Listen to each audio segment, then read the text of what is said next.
Hello everyone and welcome back. Today I'll be talking about the chemical bond. I'll provide a link for the website in the description of the video where you can visit us and download the material. The chemical bond is a bond that happens between or occurs between the atoms. This chemical bond can be ionic bond, covalent bond, coordination bond, which is actually a special type of covalent bond, and metallic bond. Let's first talk about the ionic bond. The ionic bond is a bond that forms because of the electrostatic attraction between the positive ions and negative ions. Those positive ions usually would be the metal, which will lose electrons, and the negative ions are the non-metals that will gain those electrons. The electron losing happens in the outermost shell of the metals, and the electron gaining will happen in the outermost shell of the non-metal. One example of ionic bond is a bond between the sodium and the chlorine atoms. This ionic bond occurs between the metals, which is the sodium, and the chlorine, which is non-metal. Sodium have 11 electrons and chlorine have 17 electrons. The 11 electrons are distributed to be 2 electrons in the first shell. Then the second shell is filled with 8 electrons.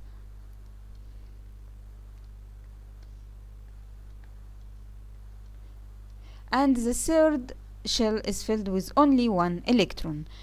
The chlorine usually have 2 electrons in the first shell, then it have 8 electrons, and the third shell it have 7 electrons. So I have here 1, 2, 3, 4, 5, 6, and here is 7.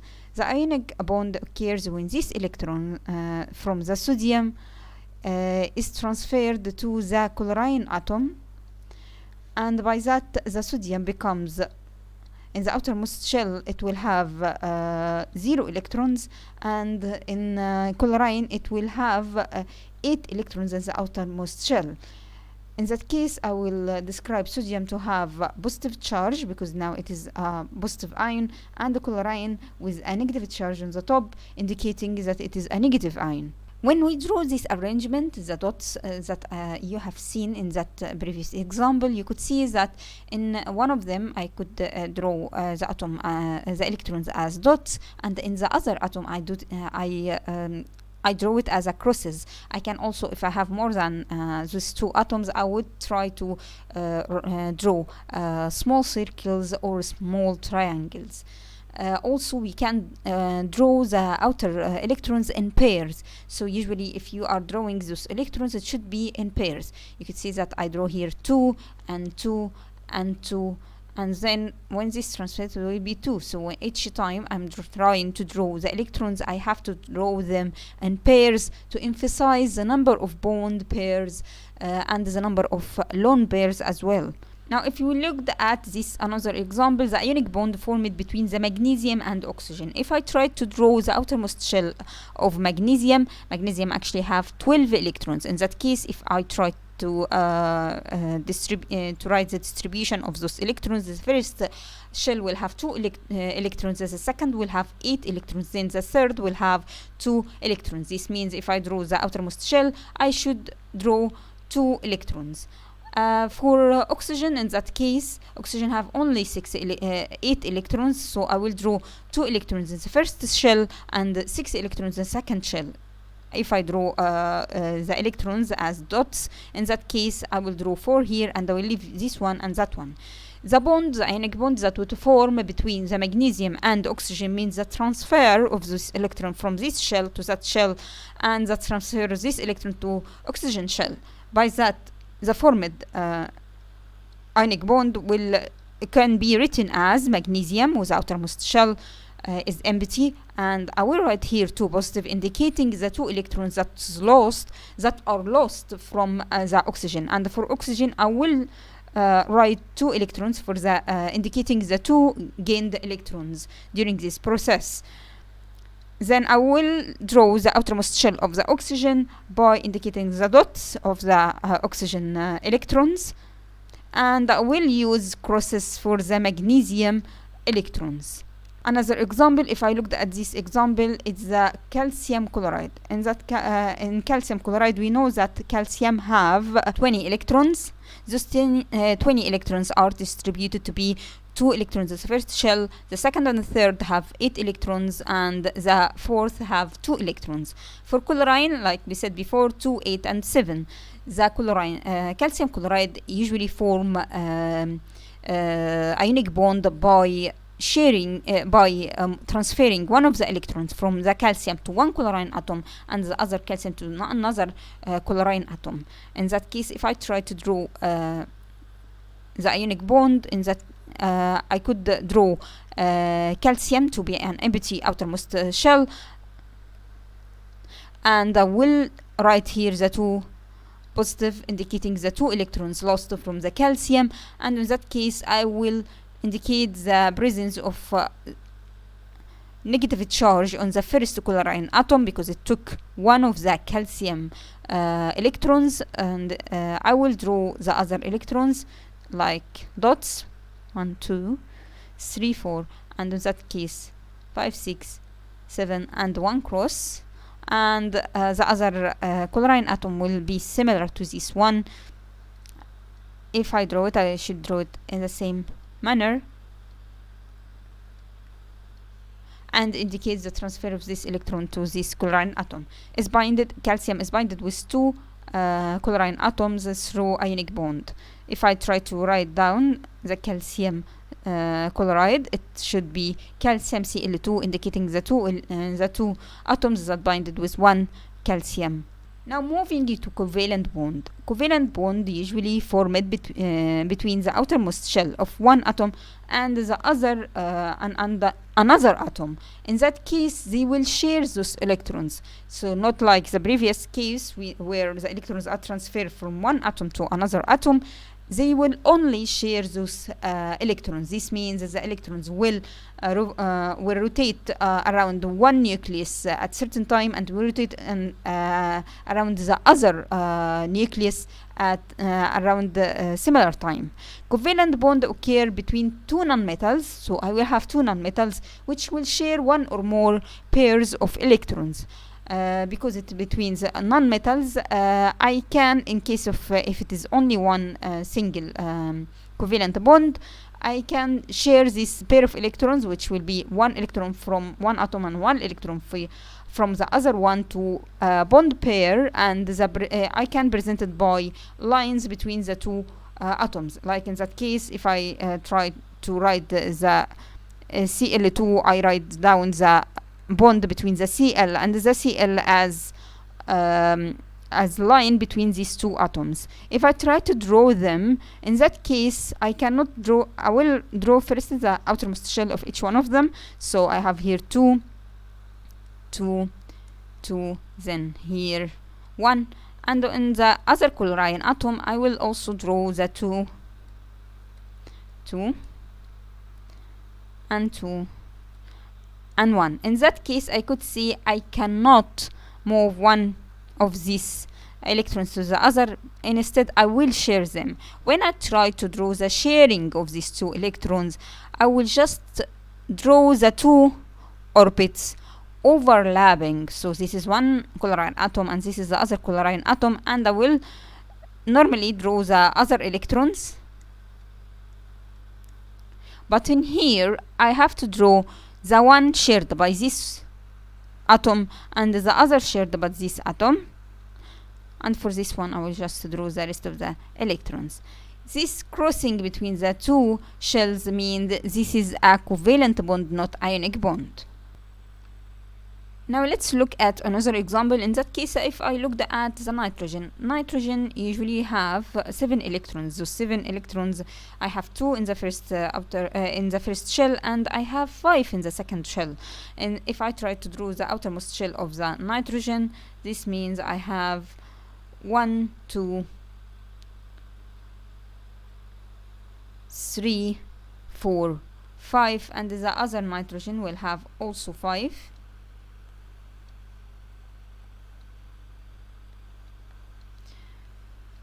The sharing of these 2 electrons, in that case I have to overlap between these 3 electrons and those 3 electrons. So I will draw 2 overlapped shells, and I will draw, let's first draw the electrons, that is unpaired electrons, these 2 electrons that side and these 2 electrons that side.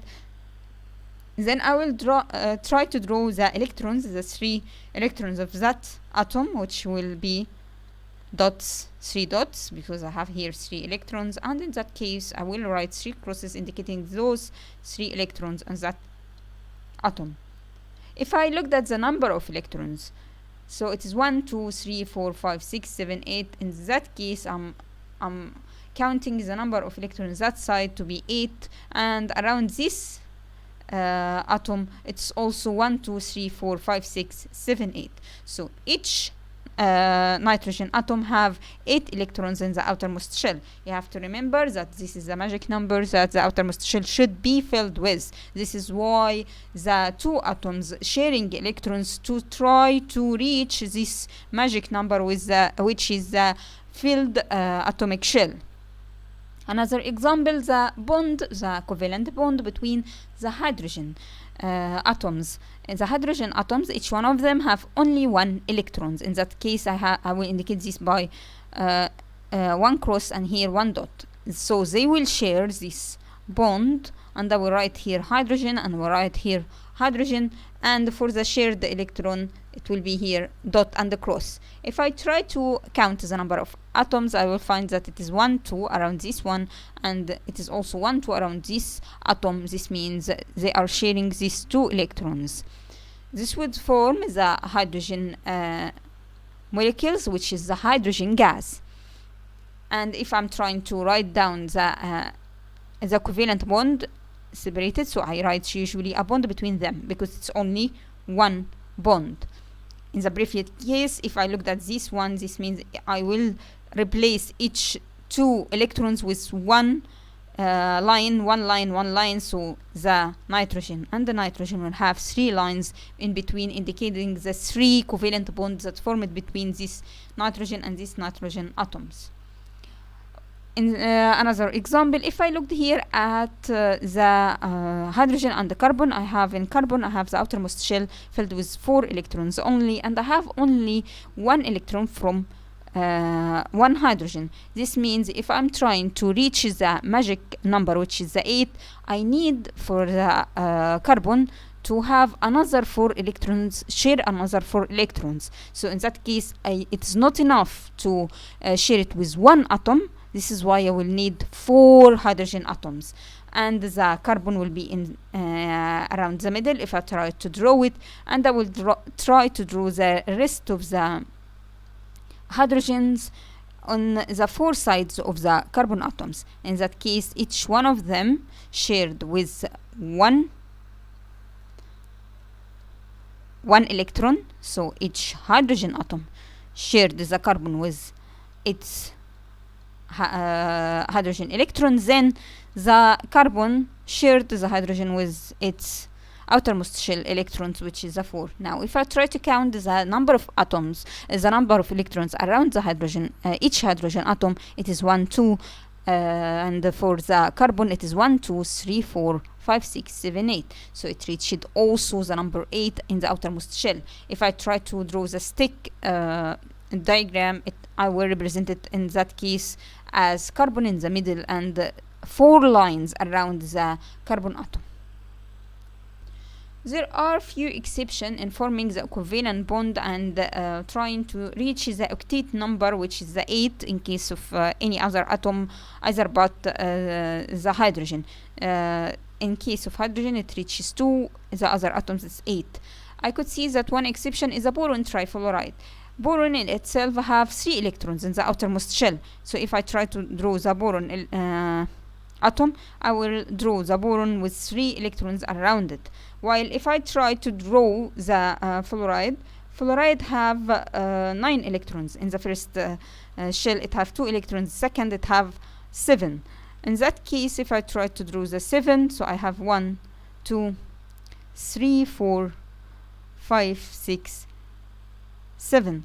So each fluorine atom should only participate with 1 electron, and because boron have 3 electrons, it can share its outermost shell with only 3 fluoride atoms. So if I try to draw now the shared electrons, I could see that boron, which is the outermost shell, have here in that case the 3 atoms that I drew before, and it will share another 3 electrons with the fluoride.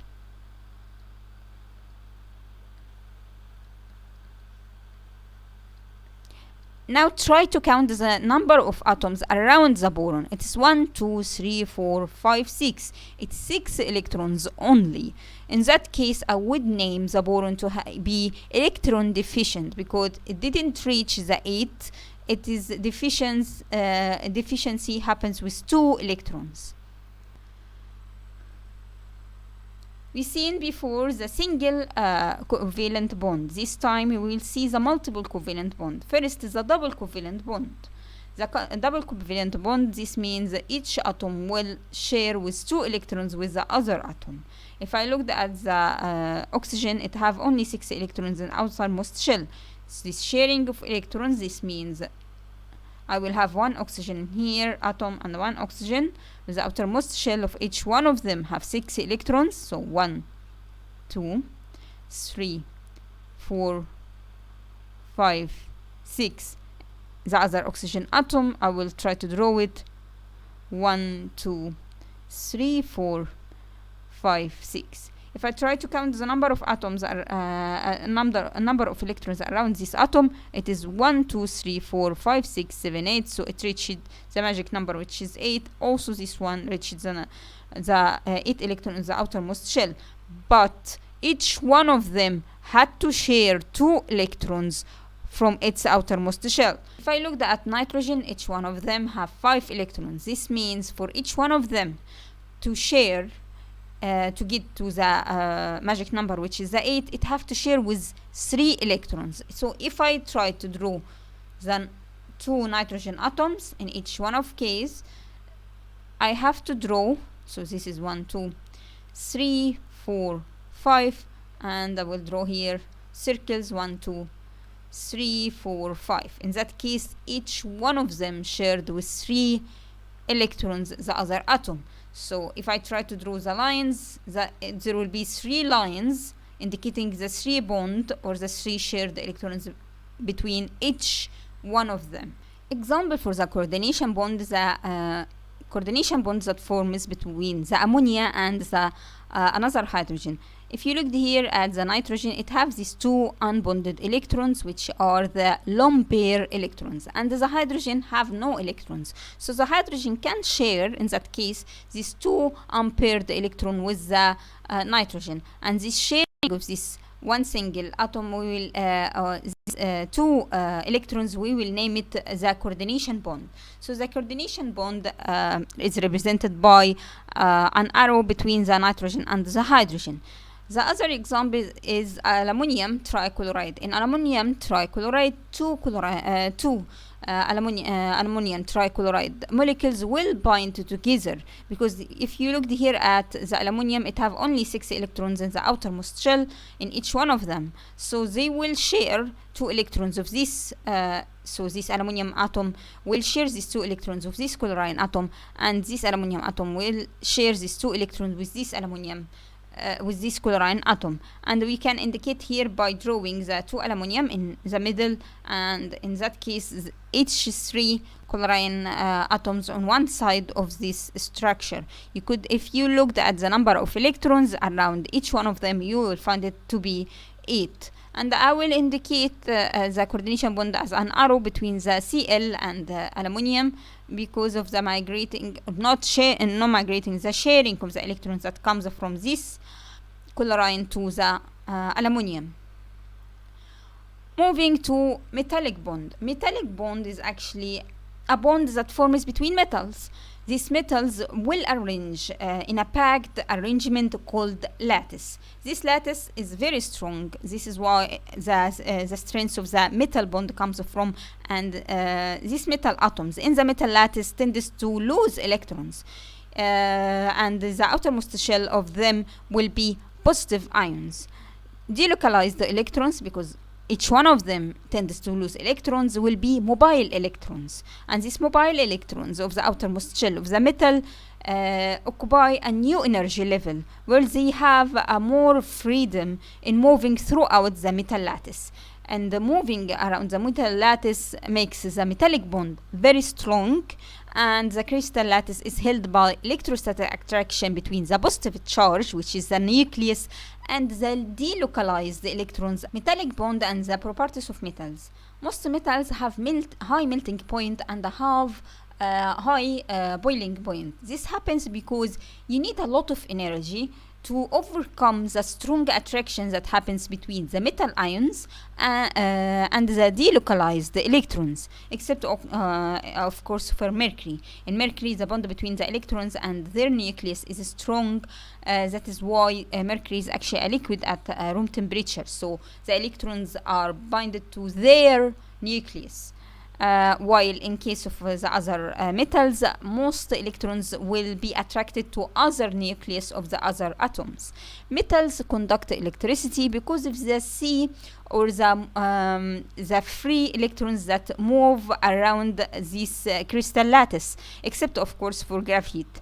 Ionic solid cannot conduct electricity because the electrons are stagnant, are not free to move. But if we liquefy ionic solid, they will conduct electricity because of these electrons. Just as this nucleus will be swimming in a sea of delocalized electrons. Metal conduct heat also due to the movement of the delocalized electrons, and partially due to the vibration passed from one metal ion to another metal ion. In metallic bonding, there are strong attractive forces between the positively charged ions and the delocalized electrons. This is explains the strength of the electrons. If you look here, the strength of the ionic metallic bond. If you look here, this is a sea of delocalized electrons, and in that case, you have the nucleus. If these delocalized electrons, if I have delocalized electrons, this means I have electricity. This metal can conduct electricity because this the electricity or the charge can hop from one electron to the other. While if I have this sea of delocalized electrons, they also can vibrate, or they can move the heat from each electron to the other, and in that case, it will conduct heat. If I looked at the attraction between these electrons and the other atoms, so if this electron comes from this atom, it will be more attracted to the other atom, the atom that it doesn't belong to, more than it is attracted of its parent atom. This what makes the atomic bond, the metallic bond, very strong. Let's look at some questions. And first question says, why the aluminum has higher melting points than sodium? We saw before that aluminum have 3 electrons in the outermost shell, while sodium have only 1 electron in the outermost shell. This means the metallic bond of the aluminum would be much more stronger than in case of sodium. This will what will make the melting point higher. The second question, the thermal conductivity of stainless steel is 82, while the thermal conductivity of copper is 400. So why do some stainless steel have a copper base? If we looked at the thermal conductivity of copper is way higher than the stainless steel. This is why we need to mix the stainless steel with some copper to increase their thermal conductivity, because the thermal conductivity of copper is way higher than in case of stainless steel. The third question, why does aluminum conduct electricity better than sodium? Of course, back again, because you have here 3 free electrons, which are delocalized, while in each sodium atom, it have only 1 delocalized electron. This is what makes the number of electrons, free delocalized electrons of aluminum, much higher than sodium. And this is will result in more conducting of the electricity than in case of sodium. So in here we talked about the bond between the atoms. In my next video I will talk about the bond that happens between the molecules.